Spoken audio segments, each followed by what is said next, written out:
भाई, देखो chapter number 3 start किया था जिसका नाम था विद्युत रसायन या इलेक्ट्रोकेमिस्ट्री, जिसमें इसमें पढ़ा था कि हमने कि रसायन विज्ञान की वो शाखा है जिसके अंतर्गत रासायनिक ऊर्जा को विद्युत ऊर्जा में कैसे परिवर्तित करते हैं और रासायनिक विद्युत ऊर्जा को रासायनिक ऊर्जा में कैसे परिवर्तित करते हैं, यानी कि इन दोनों का अंतर परिवर्तन का अध्ययन किया जाता है।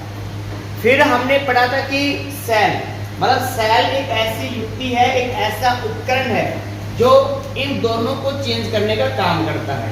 फिर हमने पढ़ा था सेल कितने प्रकार के होते हैं, 2 प्रकार के होते हैं। कौन कौन से? विद्युत रासायनिक सेल और विद्युत अपघटनीय सेल। विद्युत रासायनिक सेल जो रासायनिक ऊर्जा को विद्युत ऊर्जा में कन्वर्ट करेंगे, एग्जाम्पल क्या था? डेनियल सेल, ठीक है। फिर विद्युत अपघटनीय सेल जो विद्युत ऊर्जा को किसमें कन्वर्ट करेंगे? रासायनिक ऊर्जा में कन्वर्ट करेंगे, वो कहलाते हैं विद्युत अपघटनीय सेल, जो कि बैटरियां होती हैं, वो हम आगे पढ़ेंगे। फिर हमने स्टार्ट किया डेनियल सेल। डेनियल सेल को गैल्वेनिक सेल भी कहते हैं, वोल्टिक सेल भी कहते हैं, क्लियर इसमें, और विद्युत रासायनिक सेल तो कहते हैं इसको। फिर हमने पढ़ा था कि अगर हमारे पास कोई भी सेल है तो उसमें कितने इलेक्ट्रोड रहेंगे? 2 इलेक्ट्रोड। कितने रहेंगे? 2। फर्स्ट कौन सा रहेगा? एक एनोड और दूसरा क्या रहेगा? कैथोड। अब एनोड पॉजिटिव है, नेगेटिव है, या किसका ऑक्सीकरण होगा, किसका अपचयन होगा, इसका पता लगाने के लिए हमने ट्रिक का यूज किया था। जो ट्रिक क्या थी भाई हमारे पास? एक फर्स्ट ट्रिक थी लोन। तो O का मतलब ऑक्सीकरण, A का मतलब एनोड, N का मतलब नेगेटिव। मतलब एक ऐसा इलेक्ट्रोड जिसका ऑक्सीकरण होगा और उसको क्या कहेंगे? एनोड, उस पर चार्ज कैसा होगा? नेगेटिव। किस तरफ लिखेंगे? लेफ्ट साइड में। नेक्स्ट इसी तरह यहाँ पे सेकंड ट्रिक थी RRCP। तो R का मतलब क्या होता है? रिडक्शन, यानी कि अपचयन होगा। मतलब जिस इलेक्ट्रोड का अपचयन होगा उसको हम क्या कहेंगे? कैथोड कहेंगे। और इसके ऊपर चार्ज कैसा होगा? पॉजिटिव। और किस तरफ मिलेंगे? राइट में। क्लियर है? फिर मैंने आपको ये बताया था कि अगर किसी भी सेल का आपको इलेक्ट्रोड बनाना है तो कैसे बनाओगे आप? उसकी मतलब जिस भी धातु का आपको इलेक्ट्रोड बनाना है तो उसकी छड़ लेंगे और उसी को उसी के विलयन में डुबो देंगे। हमने पढ़ा था इसमें डेनियल सेल। डेनियल सेल 2 धातुओं से मिलकर बना होता है, मतलब 2 धातु इलेक्ट्रोडों से मिलकर बना होता है। कौन कौन से? जिंक और कॉपर। इसमें से इलेक्ट्रॉन कौन त्यागेगा? जिंक। मतलब ऑक्सीकरण किसका होगा? जिंक। एनोड कौन बनेगा? जिंक का। और कैथोड किसका बनेगा? कॉपर का। तो हमने जिंक का इलेक्ट्रोड बनाने के लिए जिंक की छड़ ली और इसको इसके विलयन में डुबो दिया। विलयन क्या था भाई? Zinc sulphate. क्लियर है? कॉपर का अगर हमें इलेक्ट्रोड बनाना है तो कॉपर की छड़ लेनी है, कॉपर सल्फेट में डुबो देना है। क्या ये सर्किट कंप्लीट था क्या? तो किसका प्रयोग किया था? लवण सेतु का। लवण सेतु क्या होता है? एक उल्टे यू आकार की कांच की नली होती है जिसमें एक लवण भरा होता है। चाहे पोटेशियम क्लोराइड ले सकते हो, चाहे आप कॉपर क्लोराइड ले सकते हो, मतलब कोई भी लवण ले सकते हो। क्लियर है? लेकिन उसमें हमने क्या मिलाया था? जेल। जेल मिलाकर क्या बनाया था? पेस्ट बनाया था। उसका क्या बनाया था? पेस्ट बनाया था। फिर इसके बाद हमने पढ़ा था कि एनोड पर होने वाली अभिक्रिया एनोड अर्धशैल अभिक्रिया कहलाएगी। एनोड पे ऑक्सीकरण होता है, इसको क्या कहते हैं? ऑक्सीकरण अर्धशैल अभिक्रिया। फिर अगर अपचयन होगा तो अपचयन अर्धशैल अभिक्रिया। दोनों को जोड़ देंगे तो वो क्या कहलाएगी? पूर्णशैल अभिक्रिया। क्लियर है? फिर हमने पढ़ा था कि इलेक्ट्रॉन की दिशा, आपको कभी भी ये नहीं बोलना है कि सर एनोड से कैथोड की तरफ, क्योंकि इलेक्ट्रॉन तो एनोड से कैथोड की ही तरफ जाएंगे। लेकिन आपको बोलना क्या? धातु का नाम बताना है कि किस धातु से किस धातु की तरफ जाएगा। तो एनोड में सॉरी डेनियल सेल में जिंक से किसकी तरफ था? कॉपर की तरफ। विद्युत धारा की दिशा क्या होती है? कॉपर से जिंक की तरफ। क्लियर है इसमें?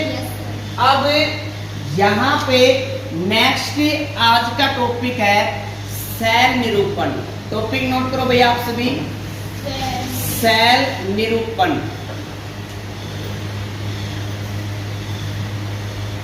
सेल निरूपण या इसको दूसरे नाम से भी जानते हैं सेल अभिक्रिया। सेल अभिक्रिया से आपको लिखना है पूर्ण सेल अभिक्रिया। सेल अभिक्रिया से क्या लिखनी है? पूर्ण सेल अभिक्रिया। इसका मतलब क्या होता है? ये भी टॉपिक ज्यादा इंपॉर्टेंट है, उसी में काम आएगा ये, ठीक है। टॉपिक नाम डालो, इसमें टॉपिक डालो पहले और नोट्स कर दो बंद और सिर्फ बोर्ड पे ध्यान दो आप सभी।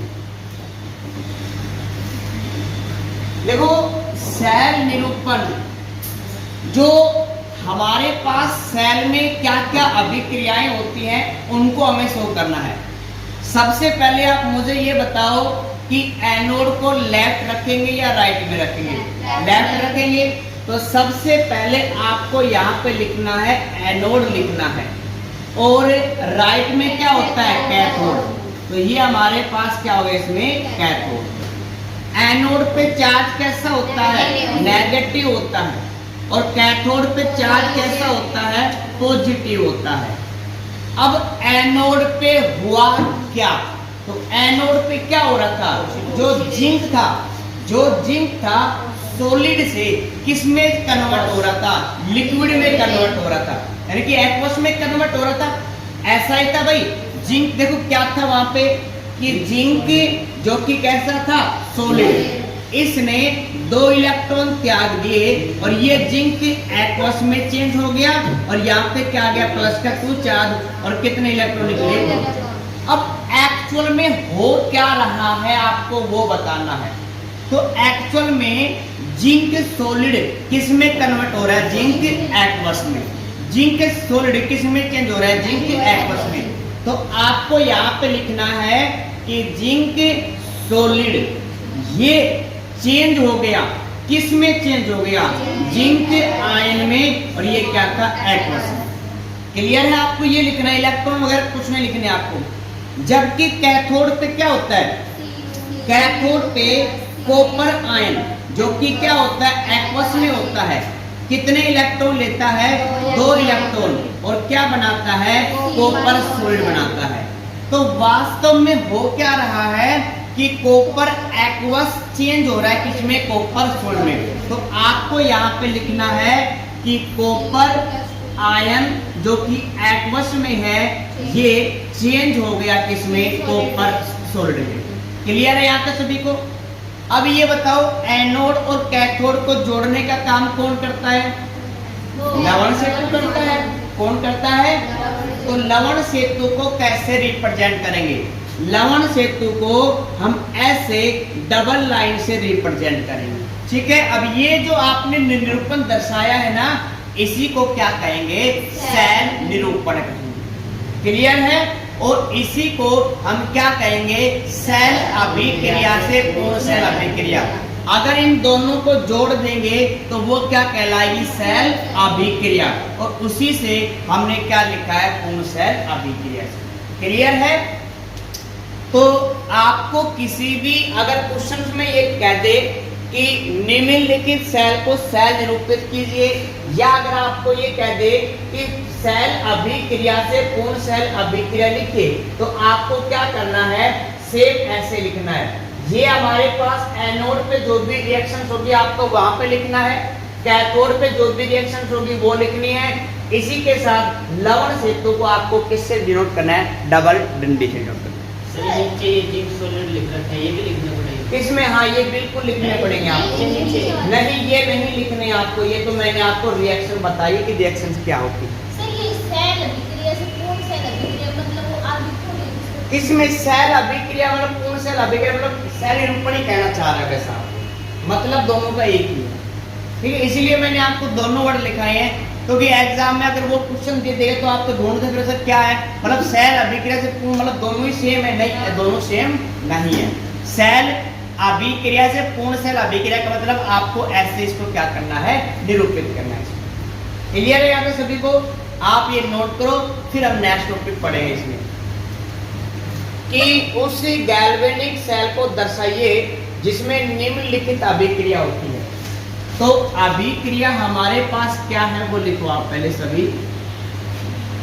अभिक्रिया है कि जिंक सॉलिड क्रिया कर रहा है, और ये किससे क्रिया कर रहा है, सिल्वर आयन से क्रिया कर रहा है, और ये क्या है, एक्वस में है। इसी के साथ यहाँ पे ये जो जिंक सॉलिड था ये कन्वर्ट हो जाएगा जिंक आयन, और किस में चला जाएगा, एक्वस में चला जाएगा। इसी के साथ जो जिंक है, जो सिल्वर है, ये क्या करेगा, ये इलेक्ट्रॉन ग्रहण करके और क्या बना लेगा, सॉलिड बना लेगा। ये अभिक्रिया दे रखी है, इसको नोट करो। अब इसमें आपको आंसर बताने हैं। इसमें फर्स्ट पॉइंट लिखो आप सभी, फर्स्ट पॉइंट डाल के, कौन सा इलेक्ट्रोड धनात्मक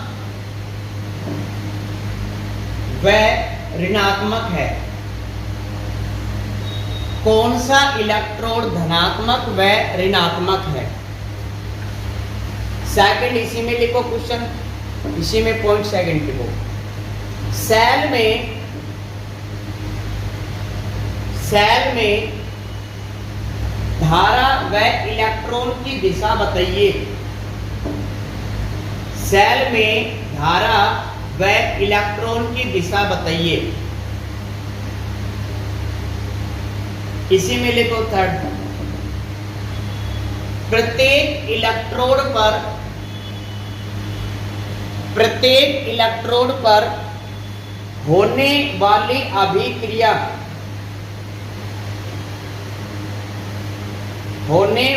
अभिक्रिया बताइए। सेकंड इसमें नेक्स्ट लो, इसी में फोर्थ, पूर्ण सेल अभिक्रिया से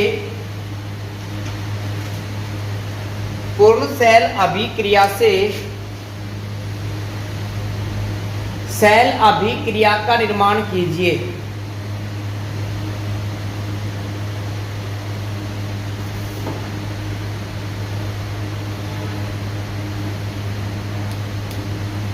आपने हेडिंग में चेंज किया, मतलब ये हेडिंग में, हाँ ये सिर्फ हेडिंग पे पूर्ण सेल अभिक्रिया बस ये है मतलब, ठीक है। कर लोगे आप सभी? तो सबसे पहले आपसे ये पूछ रहा है कि कौन सा इलेक्ट्रोड धनात्मक है, कौन सा ऋणात्मक है। तो जल्दी से मैंने आपको ट्रिक बताई थी, कौन सी था इसमें, कि पैसों का मजा आला। भाई आपको ये भी तो पहचानना पड़ेगा कि कौन सी धातु इलेक्ट्रॉन त्यागेगी और कौन सी धातु इलेक्ट्रॉन ग्रहण करेगी।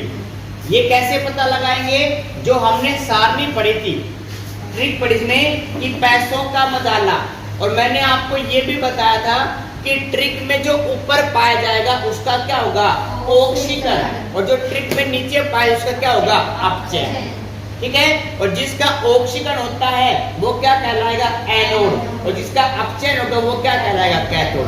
ट्रिक याद है नहीं है? तो उसके अकॉर्डिंग क्यों याद नहीं हो गई, गलत बात है, पढ़ाई करना स्टार्ट कर दो। बोतल लेकर भरवानी, याद नहीं है भाई, करो शाबाश, आप खुद करो फिर मैं करवाऊंगा। फर्स्ट क्वेश्चन क्या है आपके पास, बताओ भाई, कौन सा इलेक्ट्रोड धनात्मक है, कौन सा इलेक्ट्रोड ऋणात्मक है। तो एनोड ऋणात्मक होगा और कैथोड धनात्मक होगा, लेकिन हमें ये ही नहीं पता कि एनोड कौन है, कैथोड कौन है। तो सबसे पहले आप दो तरीके से पता लगा सकते हो। अगर आप थोड़ा बेसिक में जाना चाहते हो तो आप ये देखो कि आपके पास एक तो जिंक धातु है और दूसरा आपके पास क्या इसमें सिल्वर धातु है। अब आप पहले ये देखो कि इनमें से कौन सी धातु ऊपर आती है श्रेणी में और कौन धातु नीचे आती है। तो ट्रिक क्या थी, पैसों का मजा आना। इनमें से कोई भी नहीं आया।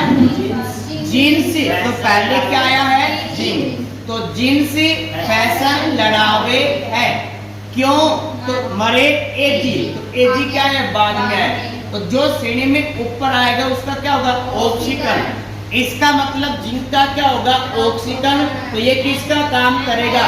एनोड का काम करेगा। और ये किसका काम करेगा? कैथोड का। क्लियर है?